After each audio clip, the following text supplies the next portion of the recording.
gente boa, tudo na paz. Você está feliz com Jesus? Você está feliz com Jesus? E Jesus está feliz contigo?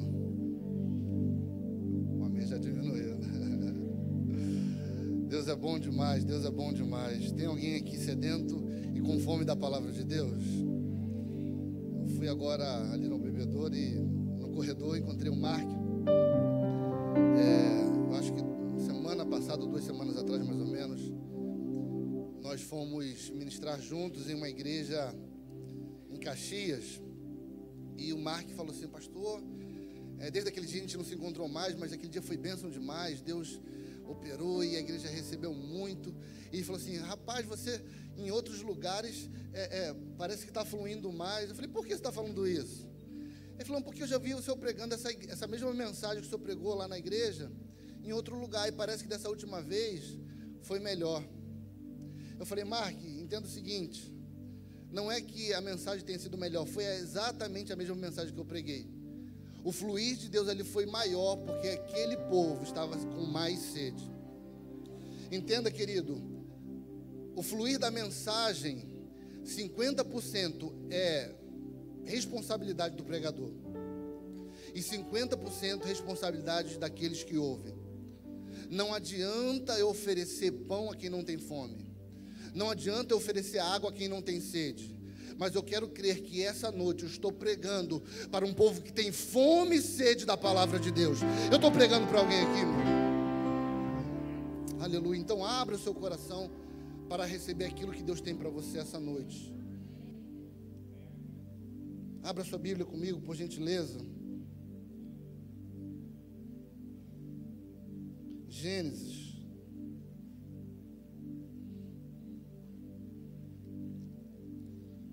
Capítulo 37. Aqueles que amam a palavra já sabem sobre o que eu vou pregar.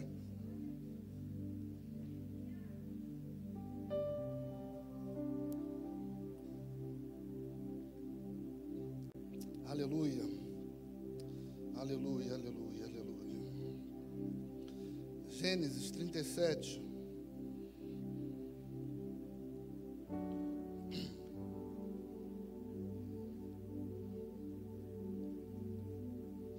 Vamos ler o verso 2 e o verso 3. Gênesis 37. Verso 2 e o verso 3, eu quero honrar aqui a vida de um grande amigo meu,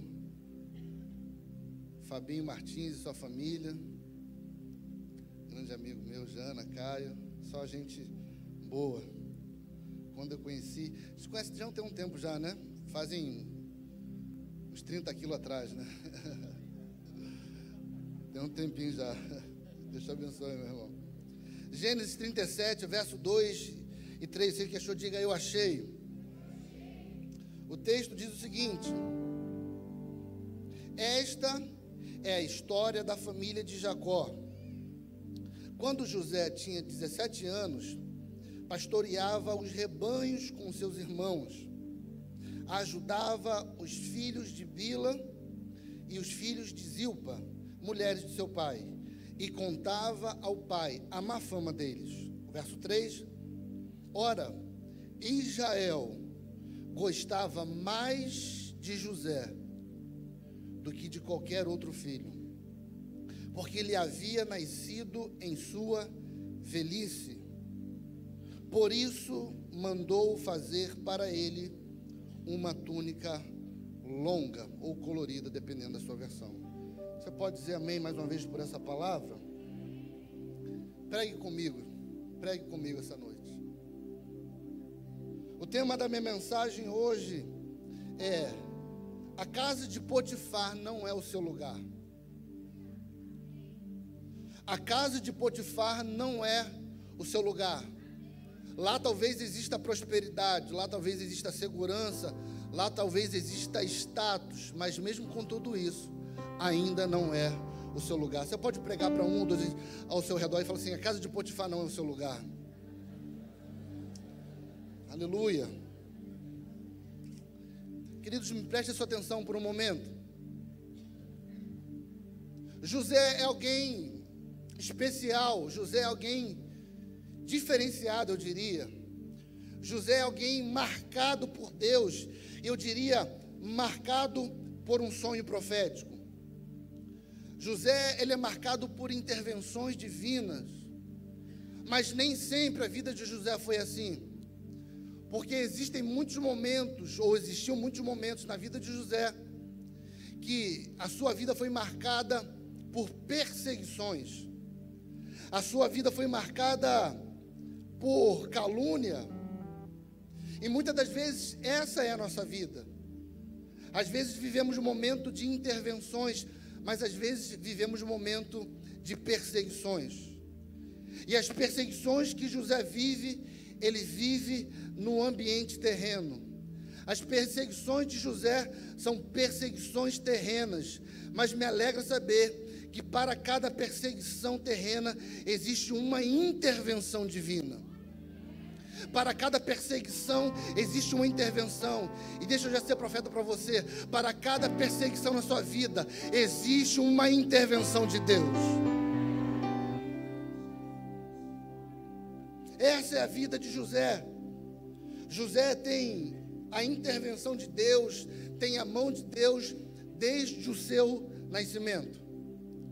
O texto que nós lemos, o verso 3 do capítulo 37, diz que José, ele havia nascido na velhice de seu pai. José nasce no período da velhice de seu pai Jacó. E você sabe que a velhice não é a melhor idade para se gerar alguém, nem para o homem, nem para a mulher. E Jacó, o pai de José, ele já é velho quando ele vai gerar José. Você sabe que o vigor de alguém que está na velhice não é igual ao vigor de alguém que é jovem. A força não é mais a mesma. A virilidade não é mais a mesma. A pegada já não é mais a mesma. Eu quero parar por aqui porque o auditório é vasto. E tem adolescentes, jovens. Então eu creio que você já me entendeu. A força de Jacó não é mais a mesma. Então eu diria que o ambiente que Jacó vive é um ambiente da improbabilidade de se gerar. Mas é justamente nesse ambiente improvável que Jacó vai gerar José. É justamente nesse ambiente improvável que Jacó vai gerar um filho mais do que especial. É justamente nesse ambiente de improbabilidade que Jacó vai gerar um filho que vai marcar a sua nação, vai marcar a história do Egito, vai ocupar um grande cargo. É nesse ambiente de improbabilidade que Jacó gera um filho especial. E isso muito me alegra saber, porque o Deus de Jacó é o nosso Deus, o Deus que faz com que a gente gere coisas especiais, mesmo em ambientes de improbabilidade. É o Deus que faz a gente gerar coisas especiais, mesmo num período de esterilidade. É o Deus que faz a gente gerar coisas grandes, mesmo quando ninguém dá nada por nós. É um Deus que faz a gente gerar Josés em ambientes onde não se espera mais nada. Esse é o nosso Deus. Eu não sei qual é o período da sua vida que você está vivendo agora. Se talvez seja um período de improbabilidade. Mas de uma coisa eu sei: Deus pode fazer gerar coisas grandes, mesmo em períodos improváveis. Tem alguém já recebendo essa palavra aqui, meu Deus? Aleluia! Eu estou sentindo graça nessa palavra. Aleluia! O período é de improbabilidade, mas Jacó gera José, um filho especial. O período é de improbabilidade, mas aquilo que Jacó está gerando vai marcar uma nação, vai marcar um povo. Sabe, eu diria que você não precisa fazer doutrina bíblica disso, mas eu diria que Deus, ele é atraído por ambientes de improbabilidade. Deus parece que tem um imã em Deus, que ele é atraído por esse ambiente. Quando ninguém dá nada, quando ninguém espera nada, é aí que Deus é atraído. Por quê? Porque Deus, olha o plano de Deus, querido. Deus escolhe Sara, uma mulher estéril, para ser a primeira matriarca, mãe de uma grande nação. Aí depois vem Rebeca, que é uma outra estéril, para continuar sendo mãe de uma grande nação. Depois vem quem? Raquel, a terceira matriarca, também estéril, para ser mãe de uma grande nação. Por quê? Porque Deus, ele é atraído pelo campo da improbabilidade, porque é justamente nesse campo do improvável que o nome dele é exaltado, é justamente nesse campo da improbabilidade que o nome dele é glorificado, é justamente nesse campo onde ninguém mais pode fazer nada, que a glória é só dele, o louvor é só dele, toda a graça é só dele. É no ambiente de improbabilidade que Deus age. Sara, você vai ser mãe de uma grande nação. Eu sou estéril, Senhor, eu não posso, eu sei disso, mas eu posso. Rebeca, você vai continuar a palavra profética sobre Abraão, mas eu não posso gerar, Senhor. Tudo bem, mas eu posso. Ei, Raquel, agora é sua vez. A palavra está sobre você. Você será a mãe de uma grande nação. Senhor, mas eu não posso. Tudo bem, mas eu posso. Deus tem liberado palavras sobre a sua vida, sobre a sua casa. E quem sabe nesse período que você está vivendo, você fala: Senhor, eu não posso. Deus está falando: não tem problema, porque eu posso. Eu posso. Eu posso. Deus pode. Deus pode. Você não pode. Eu não posso. O governador talvez não possa, o presidente também não. Mas Deus pode. Você pode dar um aleluia?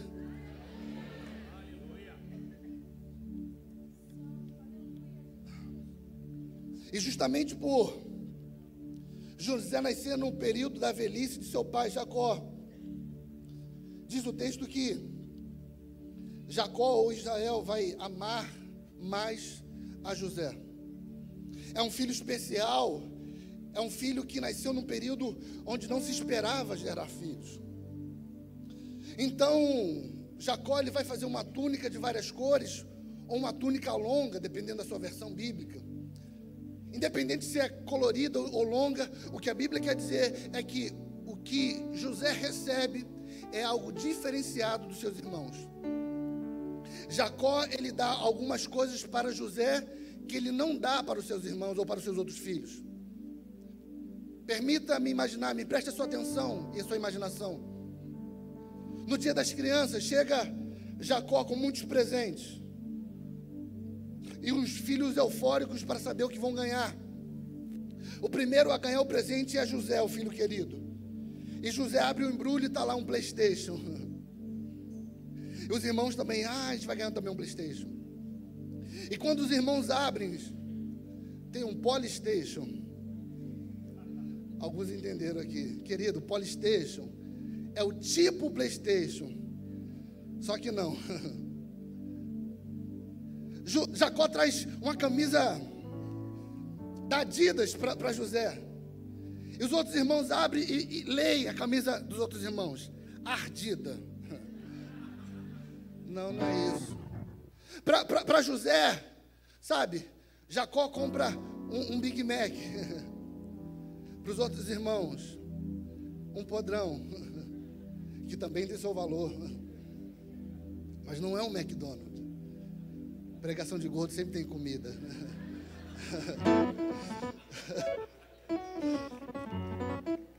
Aplaude não, aplaude não.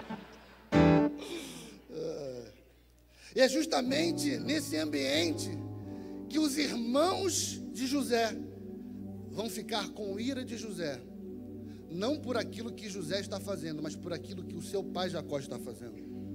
Sabe por quê? Porque ter predileção entre os filhos dentro de casa é um problema. Ter filhos prediletos dentro de uma casa só é trazer problema para dentro de casa. Eu conheço famílias que até hoje não são bem unidas, bem arranjadas, não vivem em harmonia, porque o pai tem sentimento por um e não o mesmo sentimento por outro. A mãe tem um sentimento por um e não o mesmo sentimento por outro. Mas ainda bem que o nosso pai nos ama de forma igual. Agora, esse problema de Jacó amar mais um filho e menos o outro não é um problema que começa na casa de Jacó. É um problema que começa na casa do avô de Jacó, porque Abraão também tinha predileção pelo filho. Aí agora vem a segunda geração, Isaac. Isaac também tem predileção pelos seus filhos. Ele ama mais a um do que a outro. Aí vem Jacó, soube do que o avô fez, viu o pai fazendo e agora está repetindo. Deixa eu te liberar uma palavra, querido. Você não precisa repetir os erros da sua família. Você não precisa ser o erro do seu avô. Você não precisa repetir o erro do seu pai. Se o seu avô adulterou, se o seu pai adulterou, você não vai adulterar. Se o seu avô separou, se o seu pai separou, você não vai divorciar. Ei, se o seu avô mentia, se o seu pai mentia, você não precisa mentir, porque você é a nova criatura em Deus. Querido, o que ficou para trás, ficou para trás. Nós somos novas criaturas em Deus.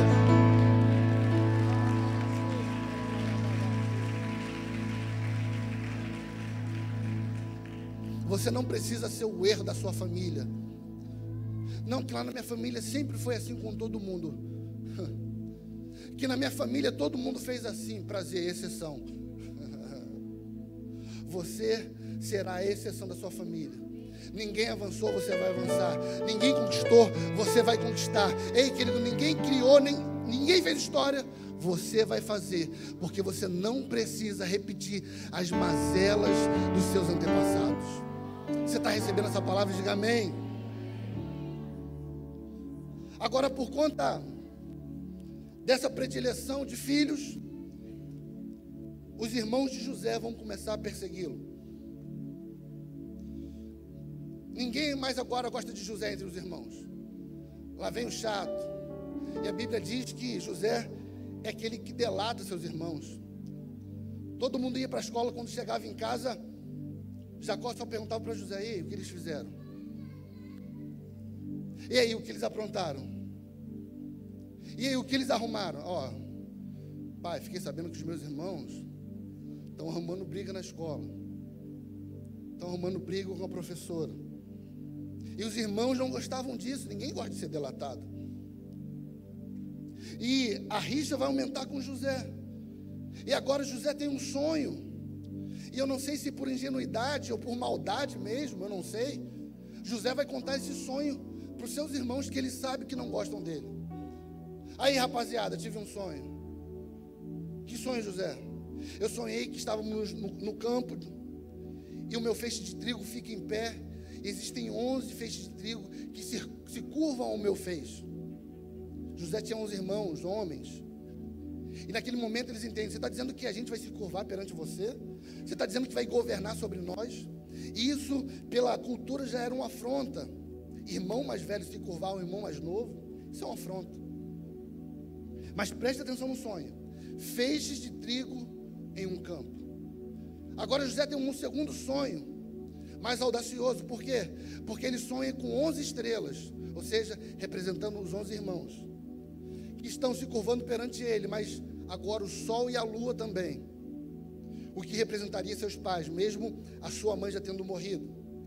Seu pai se curvaria ao filho mais novo, ou o segundo filho mais novo, o que era um absurdo para eles. Mas o que me chama a atenção é o tipo de sonho que José tem. José tem sonho com feixes de trigo no campo, que aponta para a terra. Mas José também tem um segundo sonho, com céu, com luas, com sol, com estrelas, o que aponta para o céu. Eu aprendo aqui que José tem os sonhos da terra, mas ele também tem sonhos do céu. O problema não é sonhar com as coisas da terra. O problema é não sonhar mais com as coisas do céu.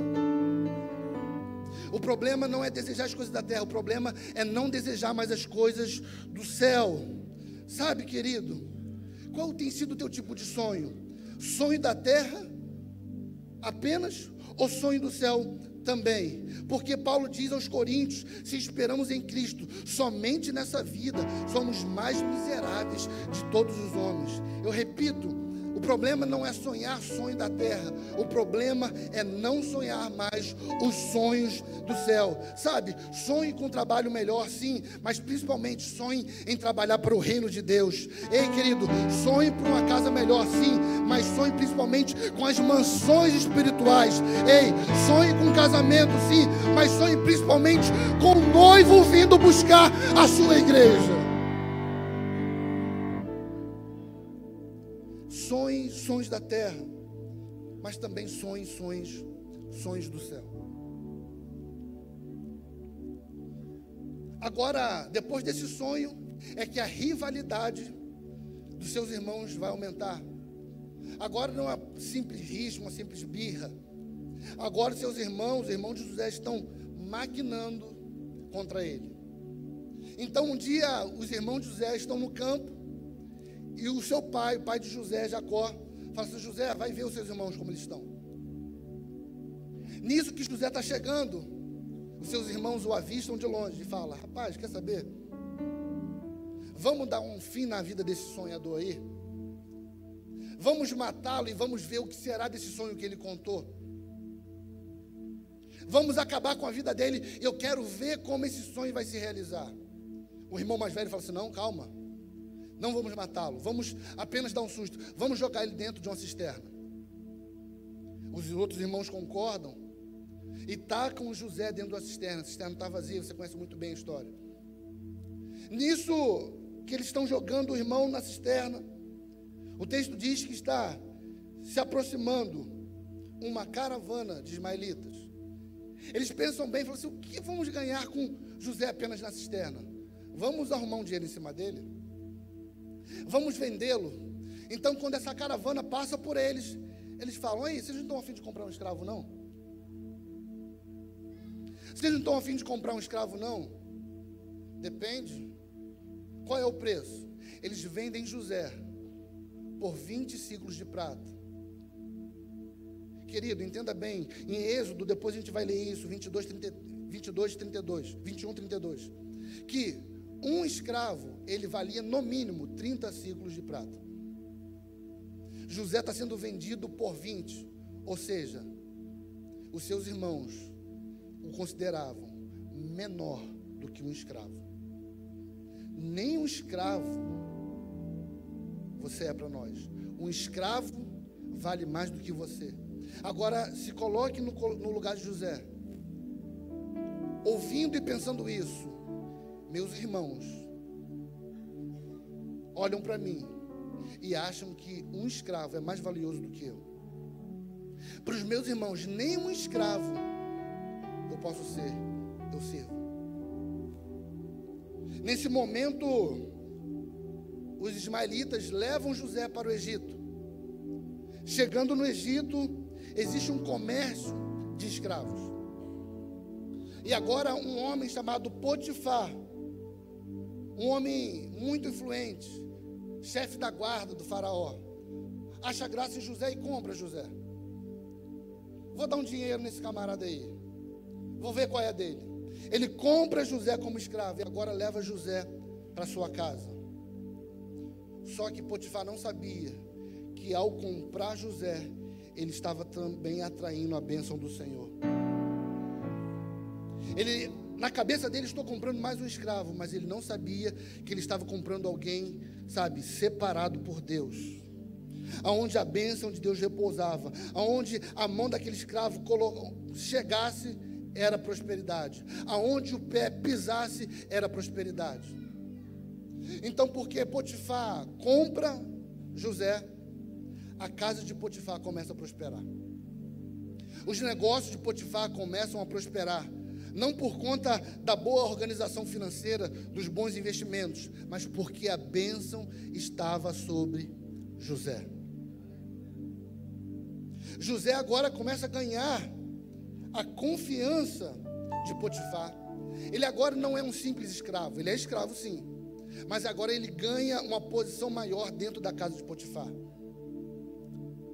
Para nós imaginarmos, é como se ele aumentasse de nível, aumentasse de função. Ele manda, ele desmanda, ele pode mexer no que ele quiser. O que ele fala na casa de Potifar é ordem. É como se ele aumentasse de salário. Agora José é escravo, sim, mas está bem empregado. José é escravo, sim, mas está numa casa bacana. José é escravo, sim, é escravo, mas está com o carro do ano, está bem empregado, está colado com um cara influente. José agora, eu posso dizer que ele é rico, por quê? Porque tudo que Potifar tem, José tem acesso. Se Potifar é rico, José também é, por tabela. Só que por mais que José tenha conquistado tanta coisa boa naquela casa, ali ainda não era o seu destino. É um lugar bom, sim, mas ainda não é seu destino, José. Estou bem empregado, sim, mas o que eu tenho para você é maior ainda. Minha família está boa, sim, eu sei, mas o que eu sonhei para você, José, é muito maior do que isso. A casa de Potifar pode parecer agradável, pode parecer um lugar de status, mas o que eu tenho para você, José, é muito maior. Porque eu não te trouxe para ser governante de uma casa, eu te chamei para ser governante de uma nação. Deus tem mais para você. Você pode acreditar nessa palavra? Deus tem mais para você.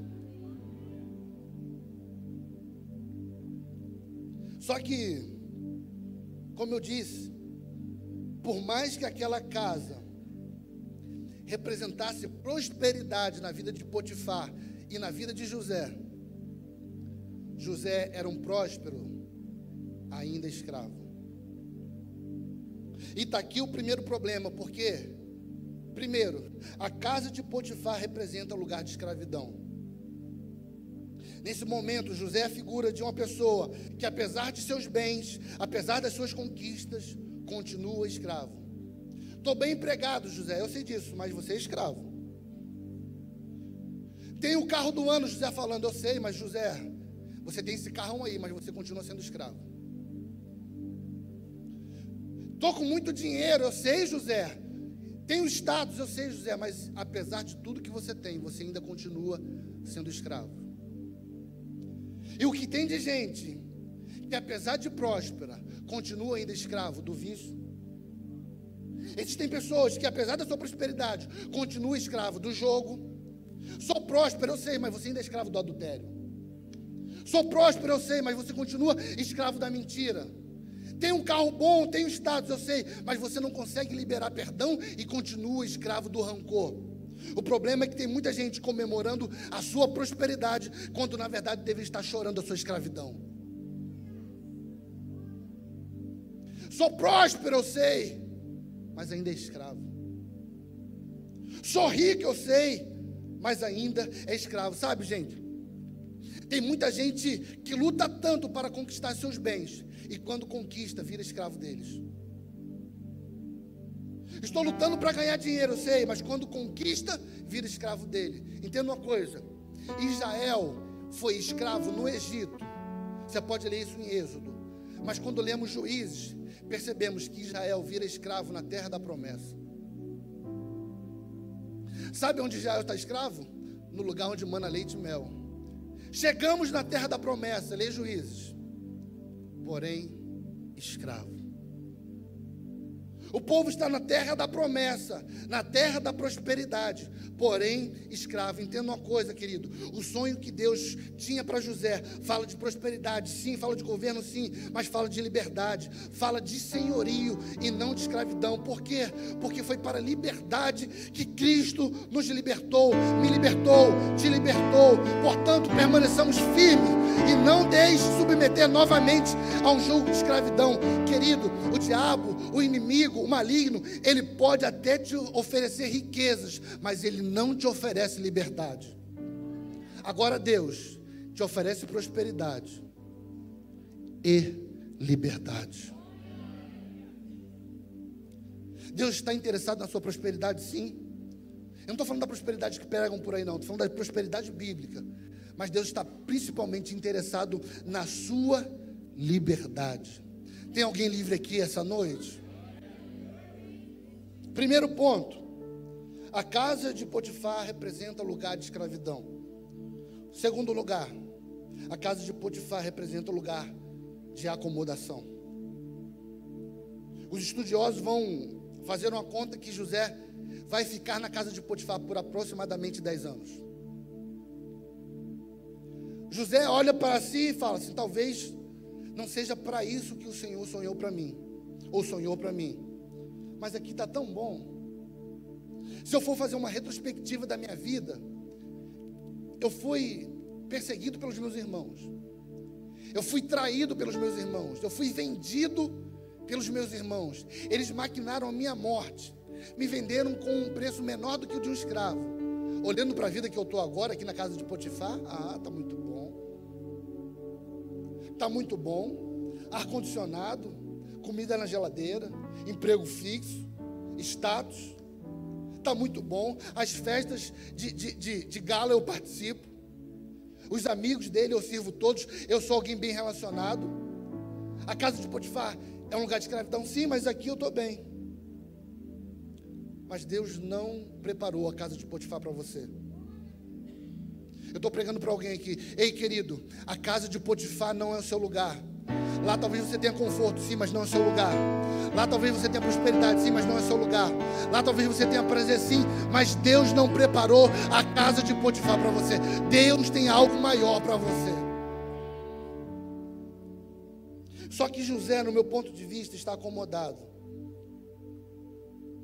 José, no meu ponto de vista, está tranquilo. Ele está relaxado, ele está seguro na casa de Potifar. E agora eu vejo Deus olhando para José. José, não é esse o lugar que eu preparei para você. Você está muito tranquilo, José. Eu vou ter que dar um jeito de tirar daí, porque o lugar que eu tenho para você é muito maior. Você pode não entender, você pode não conseguir visualizar, você pode talvez até ter desacreditado, mas o lugar que eu tenho para você é maior, José. Eu vou dar um jeito de tirar daí, José. Aí diz a Bíblia que a mulher de Potifar começa a perseguir José. A mulher de Potifar, ela começa a dar em cima de José. E José não cede à tentação. José não cede à tentação, não cede à tentação. Até que um dia, José e a mulher de Potifar estão sozinhos em casa. A mulher agarra a Potifar. A José, aliás. E quando agarra José, José deixa a roupa e José corre. Em alguns casos, você já ouviu isso? Você ouviu falar isso? Que em alguns casos, quem está correndo é a roupa. O homem tem ficado. Mas nesse caso, José deixa a roupa e é ele quem corre. A mulher com aquele manto na mão começa a inventar calúnia sobre José. Fala para o seu senhor: esse hebreu que você trouxe para cá tentou me agarrar à força. Olha a mentira. Tentou se aproveitar de mim.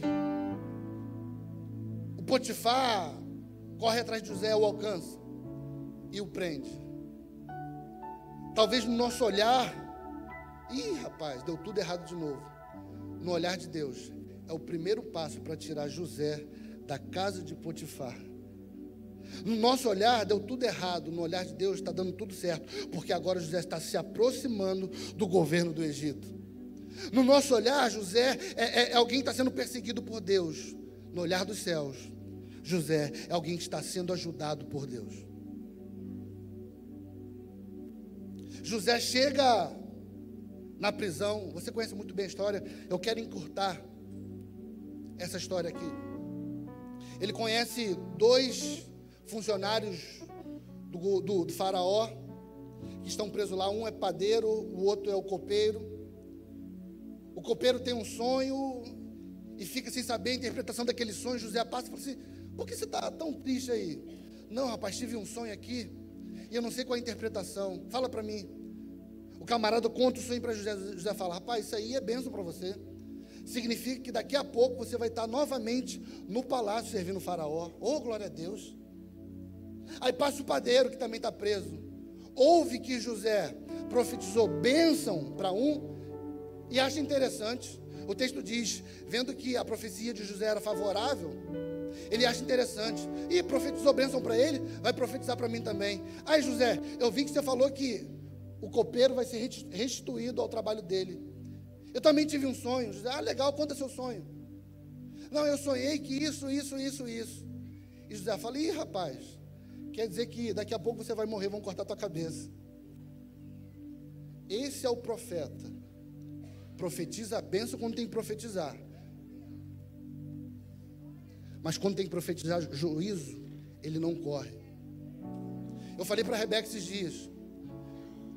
Estou vendo muito profeta nos dias de hoje, mas os profetas só profetizam bênção. Será que a nação brasileira está tão fiel ao Senhor assim que não tem juízo? Não que eu queira agora o juízo de Deus. Mas olhe para os profetas da Bíblia. José fala: ei, você vai morrer, vai perder a cabeça. João Batista fala: para de adultério. Ei, Daniel falou que tem que falar, jogado na cova dos leões. Isaías fala: vai para um tronco. Jeremias fala: vai para o poço. Cadê os profetas que ainda têm compromisso com Deus? Cadê os profetas que ainda têm compromisso com a verdade? José fala: quem vai ser restituído vai, quem vai morrer vai. O que acontece é que de fato acontece a previsão, a profecia de José. Faraó tem um sonho e o copeiro lembra: ih, rapaz, tem um rapaz que revela sonho, que traz o discernimento do sonho. Faraó, traz ele aqui. José chega ao palácio de Faraó. Você conhece a história? José vira governador do Egito. Aquela perseguição de José só o empurrou para o seu destino. Aquela perseguição de José só o empurrou para o sonho que Deus tinha para ele. E muitas das vezes você está falando: Senhor, eu não sei o porquê dessa perseguição. Deus está falando: essa perseguição só está te empurrando para o teu destino. Queridos, eu não posso ser leviano a ponto de falar que foi Deus que causou a perseguição. Mas José diz que Deus transformou aquela perseguição em bem. Sabe por quê? Quando o diabo começa a perseguir José, tentando paralisar, Deus tem um plano maior. Fala assim: ah, bobinho. Deus pega o plano do diabo e transforma em bênção. Entenda bem, as perseguições dessa vida muitas das vezes nos empurrará para o nosso propósito. Você está entendendo? Diga amém. Eu quero te mostrar isso na palavra. Abra sua Bíblia, Atos, capítulo 1.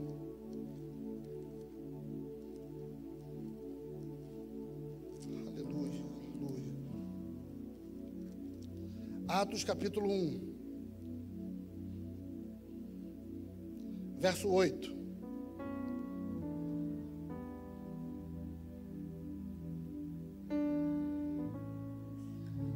Atos capítulo 1, verso 8. Olha o que diz o texto. Jesus falando: mas receberão poder quando o Espírito Santo descer sobre vocês. E olha o objetivo do poder: e serão minhas testemunhas em Jerusalém. Repita: Jerusalém. Judéia, repita. Samaria e os confins da terra. Olhe para cá, por gentileza. O poder que aqueles discípulos receberiam tinha uma finalidade: serem testemunhas de Jesus na Judéia, Samaria e nos confins da terra. Começando por Jerusalém, sim, mas tinha um propósito: pregar a palavra. Judéia, Samaria, confins da terra. Judéia, Samaria, confins da terra. O povo recebe o poder no capítulo 2. Aí no capítulo 3, Pedro, ele cura um aleijado. Sabe aonde? Fala: Jerusalém. Vou repetir. Pedro, ele cura um aleijado. Aonde? Deus falou: Judéia, Samaria e confins da terra. No capítulo 4, Pedro está pregando perante o Sinédrio. Repita: Jerusalém. Aonde? No capítulo 5, existe a oferta de Ananias e Safira, a igreja se levantando. Aonde? Aonde? No capítulo 6, o povo está escolhendo agora os novos diáconos. Aonde? Mais forte, aonde? Só que Jesus não falou que era Judéia, Samaria e confins da terra? O povo está operando maravilhas. Aonde? Jerusalém. O povo está bombando. Aonde? Jerusalém. A igreja está crescendo. Aonde? Jerusalém. Deus olha e fala assim: rapaz, o povo já esqueceu da minha ordem. Receberam o poder e ficaram em Jerusalém. Eu vou dar um jeitinho dessa igreja cumprir o propósito dela. Abra sua Bíblia, Atos, capítulo 8. Atos, capítulo 8. Olha o jeitinho que Deus está dando para que a igreja vá para o seu propósito, para que aquele povo pregue a palavra por todo o mundo. Atos, capítulo 8, a partir do primeiro verso. E Saulo estava ali, consentindo na morte de Estevão. Naquela ocasião, desencadeou-se grande perseguição contra a igreja. Repita: grande perseguição contra a igreja em Jerusalém. Agora o texto continua: todos, exceto os apóstolos, foram dispersos pelas regiões da Judéia e de Samaria. Sabe o que aconteceu? Enquanto não houve perseguição, a igreja ficou em Jerusalém sem cumprir o seu propósito. Aí o diabo está falando assim: quer saber? Eu vou parar logo essa igreja, logo no início, antes que ela cresça. Aí o diabo começa a suscitar a ira de muita gente para perseguir a igreja. Uma grande perseguição se levanta contra a igreja. Aí o que acontece? Começa a espalhar a igreja pela Judéia, por Samaria e até os confins da terra. O diabo não sabia, mas ao querer parar a igreja, escute, o diabo não sabia, mas ao querer parar a igreja, ele estava empurrando a igreja para o seu propósito. O diabo não sabia, mas Deus estava transformando aquela perseguição em uma ajuda para a igreja chegar ao seu propósito. Querido, essa perseguição não é para te parar, essa perseguição não é para te matar, é só para te empurrar para o teu lugar de propósito, só para te empurrar para o lugar da promessa. Tem alguém recebendo essa palavra aqui? Meu Deus.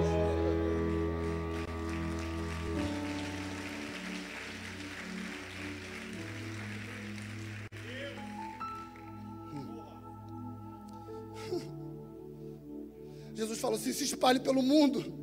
E o povo está confortável em Jerusalém. E Deus fala assim: eu vou permitir. Não é que eu queira, mas eu vou permitir. Eu vou usar essa perseguição que o diabo está tentando pará-lo, para empurrá-lo. Sabe por que a mensagem chegou até nós? Por conta de uma perseguição. E sabe o que eu aprendo aqui? Que perseguição nunca parou a igreja. A igreja que mais cresce é a igreja perseguida. Entenda, perseguição não para a igreja. Persegue, a igreja cresce mais. Persegue, a igreja cresce mais. Persegue, a igreja cresce mais.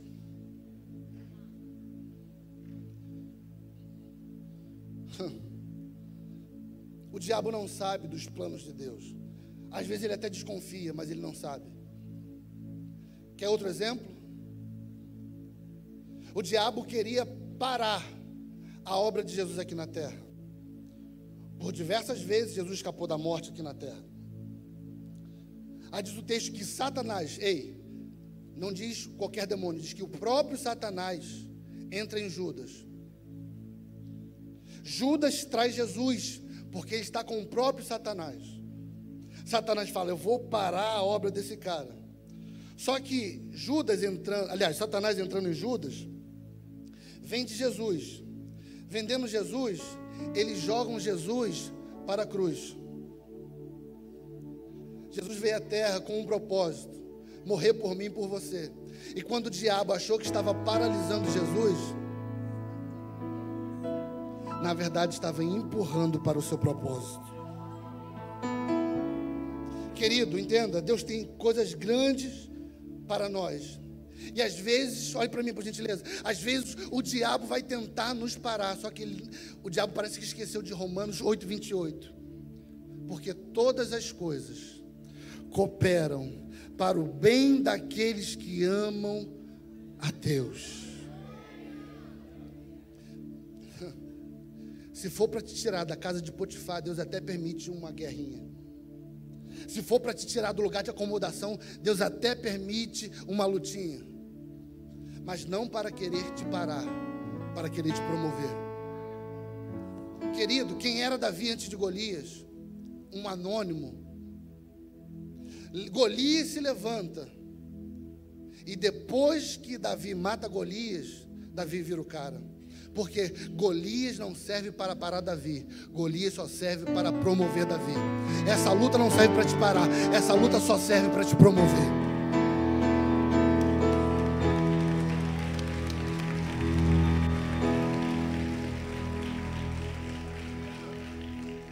O diabo está falando, eu vou parar, eu vou destruir esse ministério, eu vou destruir essa casa. Deus está falando assim, não vai não. E tudo que você fizer, Satanás, só vai ser revertido para empurrar o meu filho, a minha filha, para o propósito dela. Sabe? Porque agindo Deus, ai meu Deus do céu, operando Deus, quem impedirá? Ai meu Deus, você pode dar um aleluia, um glória a Deus, você pode fazer algum barulho aí?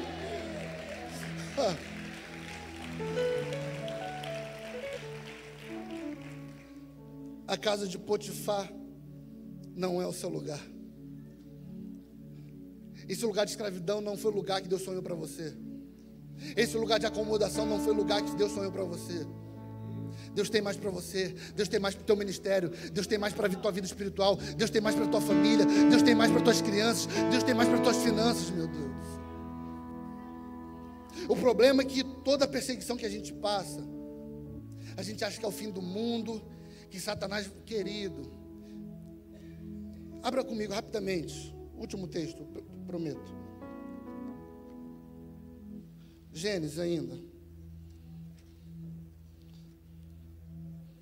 Aleluia, aleluia, aleluia. Aleluia. Aleluia.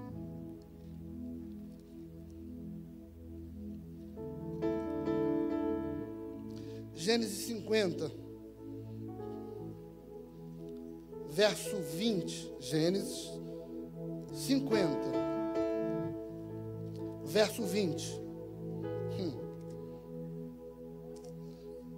Depois que lemos esse texto, por gentileza, prepare um glória a Deus bem alto aí. Gênesis 50, verso 20. Depois que José passa por tudo aquilo e chega no lugar onde Deus tinha preparado para ele, ele fala isso para os seus irmãos. Olha o que diz o texto. Vocês planejaram o mal contra mim, mas o meu Deus tornou em bem, para que hoje fosse preservado a vida de muitos. José está falando, vocês acharam que estava me parando, vocês acharam que estavam atrapalhando o meu sonho, atrapalhando o cumprimento da palavra de Deus. Vocês não sabiam, só estavam me ajudando. O problema é que quando a gente passa o momento do aperto, a gente não pensa nisso. Quando a gente passa o momento da luta, a gente não pensa nisso. Quando a gente passa o momento da prova, do funil, da fornalha, eu vou continuar usando os adjacentes pentecostais, na moenda, no deserto. Quando a gente passa, no funil de Deus, quando a gente vai para a fornalha aquecida, quando a gente vai para o chicote, quando a gente vai para o estreito, para a prensa. E quantos adjetivos existem aqui? Quando está nesse momento, a gente não acha que isso é para moldar o nosso caráter. A gente não acha que é Deus empurrando a gente para o lugar de destino. A gente acha que tudo vai acabar ali. Mas Deus só está te preparando para o que tem na frente. Deus é um Deus bom em todo tempo. Na prova, na bênção, no deserto, sabe? Em Canaã, na terra da promessa, Deus é bom em todo tempo. Muitas das vezes a gente não entende isso, mas Deus é bom em todo tempo. A gente não entende os caminhos de Deus, mas Deus é bom em todo tempo. A gente pode não entender os sofrimentos, é verdade, mas Deus é bom em todo tempo.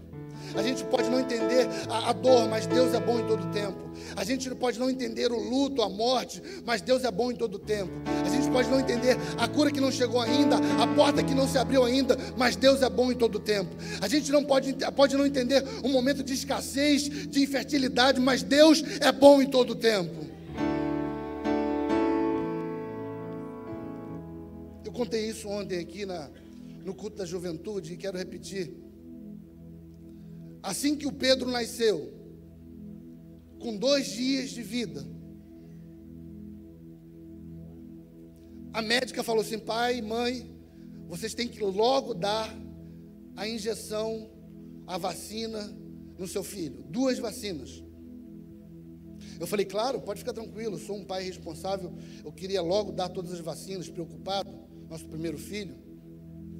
Cheguei na clínica, saí da maternidade e fui logo para uma clínica junto com a Rebeca. Chegando lá, procurei a enfermeira, fiz os procedimentos, falei para que precisava as vacinas. Ela falou assim, tudo bem, pai, tudo bem, mãe, me espera ele naquela sala. Me levou para dentro do consultório e eu estou esperando a médica, a enfermeira com a injeção. Chegando lá, ela me tira uma agulha, mais ou menos o tamanho desse microfone aqui. Não, estou exagerando, mas era grande. Uma agulha muito grande. E eu olho para aquilo assim, falei, querido, você vai botar isso no braço do meu filho de 2 dias de vida? Ela, pai, é para o bem dele. Nesse momento, Rebeca já me deu o garoto. Quero nem ver isso. E eu estou com o menino no colo e antes da médica, da doutora, da enfermeira, aplicar aquela injeção no Pedro, ela me deu uma palavra de consolo, me deixou muito tranquilo. Ela falou assim, pai, seu filho vai chorar, mas não mexe o bracinho dele, porque se mexer e a agulha quebrar lá dentro, talvez ele nunca mais mexa o braço. Eu falei, que palavra tranquilizante, né? Agora você me deixou mais calmo, poxa, estava... E eu nervoso aqui. Não mexa o braço do seu filho. Pedro estava dormindo e a enfermeira aplicou a primeira injeção. Nossa. Eu queria ter dado o meu braço. O Pedro acorda com uma dor e grita e chora também calado. Você viu quando criança chora muito que fica calada? Dá mais agonia ainda. E Pedro fica lá se esperneando, gritando com aquela dor. Só que ainda tinha uma segunda injeção. E o Pedro agora estava acordado. E eu não sei se ele já tinha consciência do que estava acontecendo. Mas se ele pudesse expressar, certamente ele falaria: eu não acredito que o meu pai está me segurando para ser furado novamente por essa agulha. Ser furado novamente por essa injeção. Eu não acredito que meu pai está me segurando para passar por isso. E novamente aquela agulha fura meu filho. E novamente o meu filho está chorando, me vendo segurando no colo. Ele tentando sair, eu segurando firme. Eu não acredito que meu pai vai deixar eu passar por isso. Mas a médica está falando: pai, dê as injeções, porque pode não parecer, mas lá na frente vai ser melhor para ele. Querido, entenda uma coisa: a dor é grande sim, mas Deus está falando para você. Você está passando por isso e não está entendendo, mas a palavra de Deus é: ei, creia, confie, porque isso lá na frente vai fazer mais bem do que mal para você.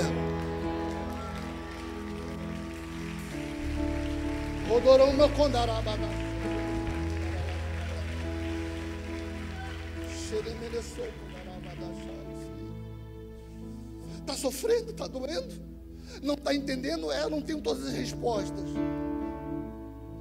Eu gostaria de ter um texto lindo para você. Eu gostaria de ter uma resposta teológica linda para você, mas eu não tenho. Mas de uma coisa eu sei, que todas as coisas cooperam para o bem daqueles que amam a Deus. Pode não fazer sentido agora, mas lá na frente vai fazer.